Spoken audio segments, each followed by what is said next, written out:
Hi ಹಾಲ್ ಇದು ಶುಕ್ರವಾರದ blog ಆಗಿರುತ್ತೆ. ನಾವು ಕೂಡ ದೇವಸ್ಥಾನದ ಹತ್ರ ಹೋಗೋಣ ಅಂದ್ಬಿಟ್ಟು ರೆಡಿಯಾಗಿ ಹೋಗ್ತಾ ಇದ್ವಿ. ಅವ್ರ ಪಾಪ ಬೈಕಲ್ಲಿ ಕೂತಿತ್ತು, ಅದಕ್ಕೆ ನಮ್ಮ ಪಾಪ ಹೋಗ್ತೀನಿ ಅಂತ ಇದ್ಲು. ಅಲ್ಲಿ ದೇವಸ್ಥಾನದ ಹತ್ರ ಬಂದ್ವಿ. ಸಿಡಿ ಎಳೆದು ಲೇಟ್ ಇತ್ತು, ಅದಕ್ಕೋಸ್ಕರ ದೇವ್ರ ದರ್ಶನ ಮಾಡೋಣ ಅಂದ್ಬಿಟ್ಟು ದೇವಸ್ಥಾನದ ಒಳಗಡೆ ಹೋಗಿ ದೇವ್ರ ದರ್ಶನ ಮುಗಿಸ್ಕೊಂಡು ಹೊರಗಡೆ ಬಂದ್ವಿ. ಇನ್ನು ಲೇಟು ಸಿಡಿ ಎಳೆಯೋದು ಅಂತ ಅಂದರು, ಅದಕ್ಕೋಸ್ಕರ ನಿಂತಿದ್ವಿ. ಆಮೇಲೆ ಸಿಡಿಗೆ ಬಾಳೆನೆಲ್ಲನೂ ಕಟ್ತಾಯಿದ್ರು. ಅದಾದಮೇಲೆ ಸಿಡಿ ಸುತ್ತವ ನಮ್ಮೂರವರು ಎಡೆನ ತೊಗೊಂಡೋಗ್ತಾರೆ. ಅದಾದಮೇಲೆ ಬೇರೆ ಊರವರು ಎಡೆನ ತರ್ತಾರೆ. ಇನ್ನೂ ಎಳೆಯೋದು ಲೇಟ್ ಅಲ್ವಾ ಅಂತ ಅಂದ್ಬಿಟ್ಟು ನಾವು ಫೋಟೋನ ತೆಕ್ಕೊತಾ ಇದ್ವಿ. ಫೋಟೋ ಎಲ್ಲ ತೆಕ್ಕೊಬಿಟ್ಟು ಒಂದು ಸ್ವಲ್ಪ ತಂಗಿ ನಿಂತ್ಕೊಂಡು ನೋಡ್ತಾ ಇದ್ವಿ. ಅಲ್ಲಿ ಇನ್ನೂ ಸಿಡಿ ಎಳೆದಿರಲಿಲ್ಲ, ಏಕೆಂದರೆ ಎಡೆ ಎಲ್ಲನೂ ತೊಗೊಂಡು ಅದ್ರ ಸುತ್ತಲೂ ಸುತ್ತಬೇಕು.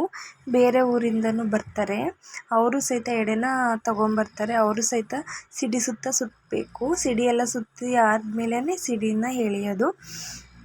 ಇದು ಸಿಡಿ ಎಳಿತಾ ಇದ್ದಾರೆ. ಅದು ಸಿಡಿ ಖಾಲಿ ಹಾಕ್ಬಿಟ್ಟು ಇದು ಮಾಡ್ತಾರೆ, ಬೆನ್ನಿಗೆ ಹಾಕ್ಬಿಟ್ಟು ಎಳಿತಾರಲ್ಲ, ಇದು ಆ ಥರ ಎಳಿತಿಲ್ಲ. ಏಕೆ ಅಂತಂದರೆ ಹೈಕೋರ್ಟಿಂದ ಆರ್ಡರ್ ಆಗಿದೆಯಂತೆ ಆ ಥರ ಎಳಿಬಾರ್ದು ಅಂತ. ಸೊ ಅದಕ್ಕೋಸ್ಕರ ಆ ಥರ ಎಳಿತಾ ಇಲ್ಲ. ಈ ಸತಿ ಎಳೆಯೋಕ್ಕೂ ಬಿಟ್ಟಿಲ್ಲ. ಪೊಲೀಸ್ನವರೆಲ್ಲ ಮುಂಚಾಗಲೇ ಬಂದಿದ್ದರು. ಅದಕ್ಕೇ ಹಂಗೇ ಗಾಲಿ ಮೇಲೆ ಕುತ್ಕೊಂಡು ಸಿಡಿಗಳಿನ ಎಳ್ಕೊಂಡು ದೇವಸ್ಥಾನದ ಹತ್ರ ತೊಗೊಂಡೋಗ್ತಿದ್ದಾರೆ.